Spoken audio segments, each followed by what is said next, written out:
Anti-Afros, Bengalis, I have to clear something up.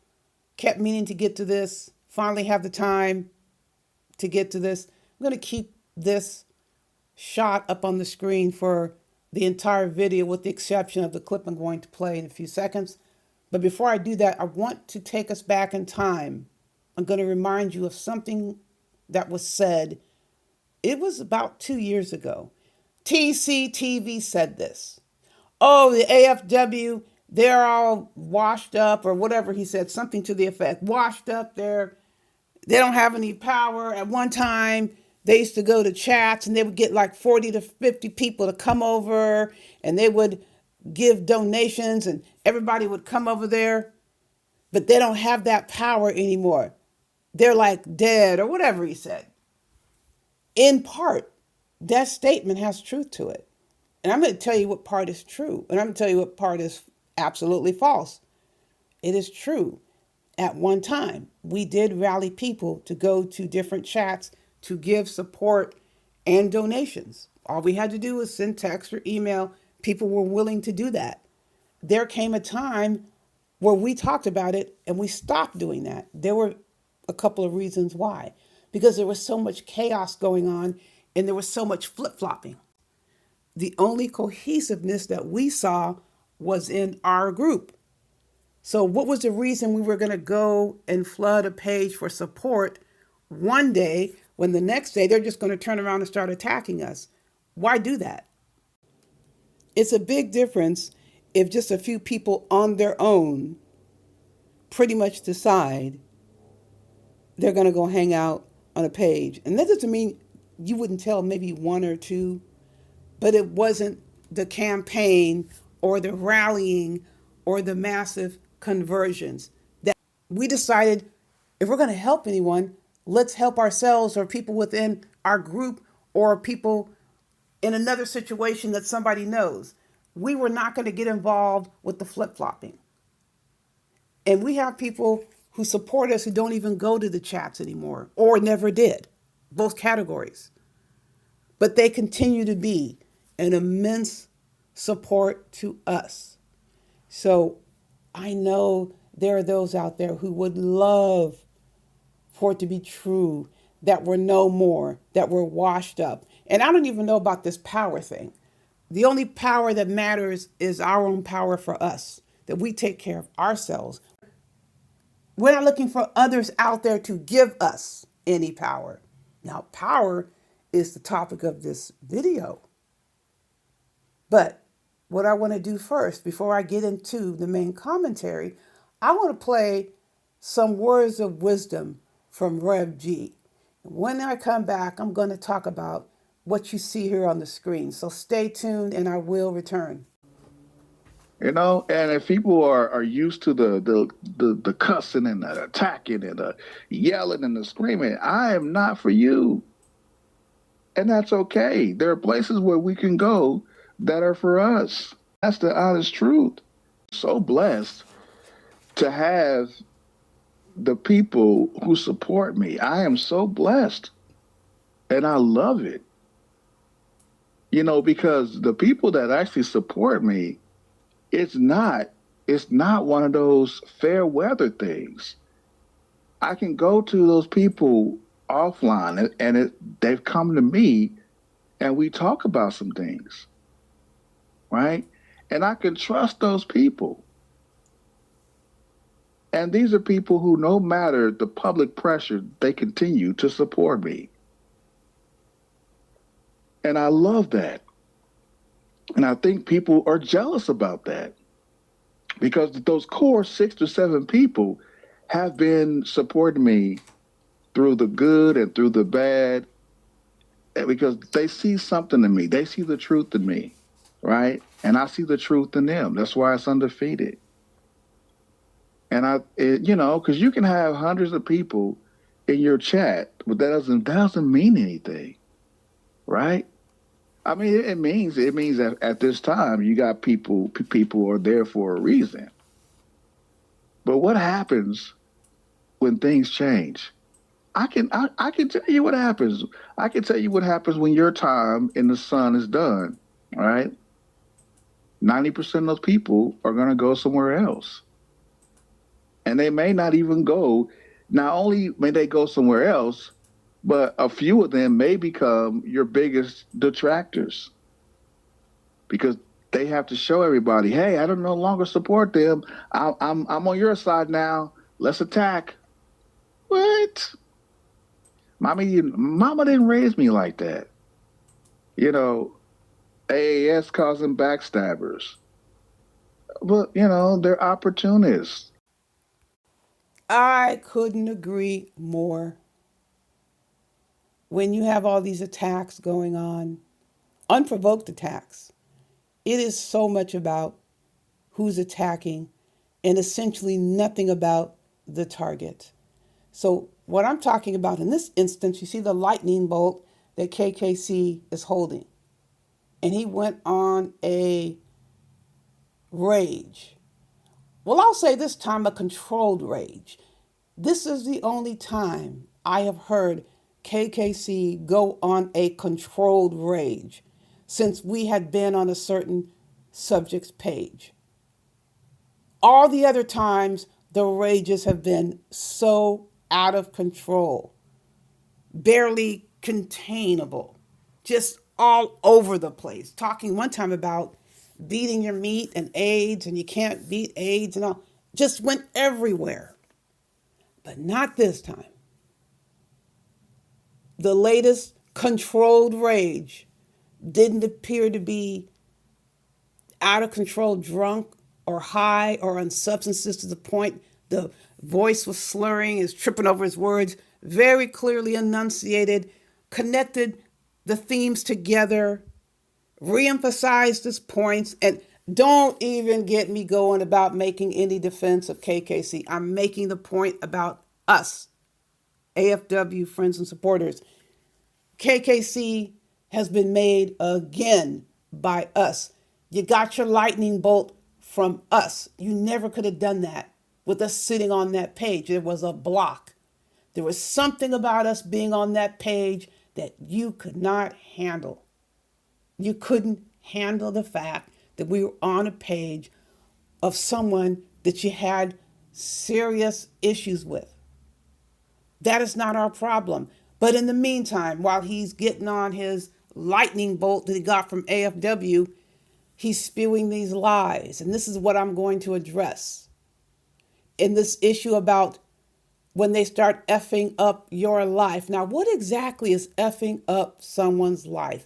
I think that's very interesting coming from someone who was the aggressor.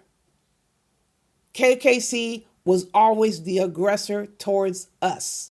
There was never any reason. There would never be a reason that KKC would ever be able to say on or around this date and time, AAS and or Rev G did this to me. Now, what he's trying to do now in the here and now, current day, is act like what has been done, what we posted and what we said is an attack. He wants to erase the past and act like nothing ever occurred, which is a lie. KKC is the one who suddenly started being greasy, being deceitful, being deceptive, lying, and being a total and complete ingrate. I heard a conversation not too long ago about YouTube pages and what makes YouTube pages successful. The bottom line is customer service. Customer service, you can couch that any number of ways. It's not good customer service to shit on people when you are on their page. That's bad customer service. He had horrible customer service. He decided, for whatever reason, those are his reasons. And then to turn around and act like we were attacking him when we defended ourselves. For quite some time, we didn't say anything. We didn't say a word. Those people on his page that found his behavior disgusting and reprehensible sent us his live streams. We didn't even know he was talking about us because he was doing sneak panels. We were not on his sneak panels. There were people who were disgusted by his behavior. So what does he want to do? He wants to turn around and call it an infiltration. He still doesn't know who sent us those live streams. 3 people sent me the live streams, or the first live stream. 3 people sent me the live streams, and 1 person sent it to Rev G. And then 2 people sent me like the rest. I never asked anyone for any damn thing. They were disgusted by his behavior because they knew I was on his page, Rev G was on his page for a short time. They didn't like his behavior. He can't point to a damn thing I did to him before he started doing the shit that he did. I'm just taking a turn back in history. Now, when he kept doing what he was doing, then at one point, after people kept haranguing me, I can't believe you let this such and such say this and do this. I said, okay, chill out. I didn't say I was not going to do anything. I'm just going to wait. Let him get it all out. He just kept going and going and going. And yes, he was talking about families, talking about Rev G's family, putting Rev G's daughter on his page. He kept talking and talking, posting photos that he claims that were me. So yes, he was talking about families. The emails are dead last on the list, or I probably shouldn't even put them on the list because I never gave a shit about no damn emails. There is nothing that I gave any of these backstabbers that could do anything to me. You can't get anything taken away from me. You can't get friends or supporters to turn against me. You can't do a damn thing. There isn't a single email or with text message, anything that I have communicated to anybody that is a backstabber that ended up being an ingrate that's going to result in anything detrimental. But he rides on this whole big shame and humiliation thing. That's their goal. Embarrassment thing. The only fools that ended up shamed and humiliated and embarrassed are the aggressors. Hosted Nikki Proctor Walden threatening homicide targeted towards us. He was going and going and going. But even before that, he said he buried the hatchet. I'm done. We're done. We're not talking about that. And he goes and does more sneak panels and gets paid. And talking greasy and lying. Saying Rev G smoking cigarettes or drinking or whatever. Sacrilegious, blasphemous, abusive behavior. Calling me all kinds of bitches and all this. I'm just telling you what happened. And I'm saying to you, got a lot of freaking nerve to sit here and call yourself that you're our victim and we effed up your life or we start messing with your life. Well, however you said it. And wait till they start messing with your life. Mona was the one who filed the complaint against you with the insurance. She filed the complaint. I was not in your group. Mona was in your group. I told you I didn't want to be in that group because I didn't trust the people in the group. Mainly one person. And then I already was warned about Mona. Before that, rock with her, get the Umar Johnson thing on, but don't tell her anything. I'm like, dang, she seems so cool. 2 people warned me about her. One was not sure it was her. But then when she posted that Umar Johnson video, she posted a video about Umar Johnson. I think she'd given him $200 when she'd gone on unemployment. Yep, that's her. Do not get involved with this woman beyond Umar Johnson. And there were times when I was wanting to tell her things and I would remind myself, oh, darn it, I can't tell her. And there's someone else had like a very bizarre experience with her, but I'm not going to get into that. Oh my God. I said, are you sure this is the same person? Yes. Oh my God, yes. But she seems to be on Umar Johnson pretty hard. So if you can do the Umar Johnson thing, stick with that, but don't get involved with her beyond. Don't tell her anything personal because she is like, whatever. You get the message. And I listened. And I kept thinking to myself, I never had a problem with Mona. Like we were rocking along. We never had like any big like dust up. But when she got pissed because I wouldn't chastise breaking the culture and demonize Stargate for what? I need a reason to quote not deal with somebody anymore. It's gotta be a specific reason and it's gotta be very significant. Nobody's going to dissuade me from dealing with someone. No one's going to pressure me or force me to stop interacting. There has to be something significant. If I'm cool with someone, I'm cool with someone until I'm not, until they do something. So for King Kong Crazy to get up here and act like something's been done to him, I always say this: they can do what they do. Sit back and watch. Because whether or not I respond, it really doesn't make me any difference. I'm going to feel the same because I'm already out. He got a little bit of a pass because he was a crime victim. That's the only reason why I delayed for as long as I did. But once I realized he was using that for manipulation, I said, hell no. I'm going to let loose on your ass. You deserved it, KKC. You were freaking foul. You were a scuzz bucket. You were an ingrate. You're a backstabber and you deserved it. You were talking greasy about people who were supporting you. And you expect us to ignore? So I just did what he was doing. You can talk about people's families, but nobody can talk about yours. What the hell is that? And now, oh my gosh, he's attacking his family. You attack my family. You attack me. You attack Reb G's family. You had our names in your mouths. You called us out of our names. You did all of that for the longest time before we said anything. And you posting those photos up there that aren't me, I already checked. That's called harassment, KKC. But go ahead. I hope to God you run across, find the people whose photos you're posting. I hope they take care of business with you. Go right ahead. He's posting photos that he says are me.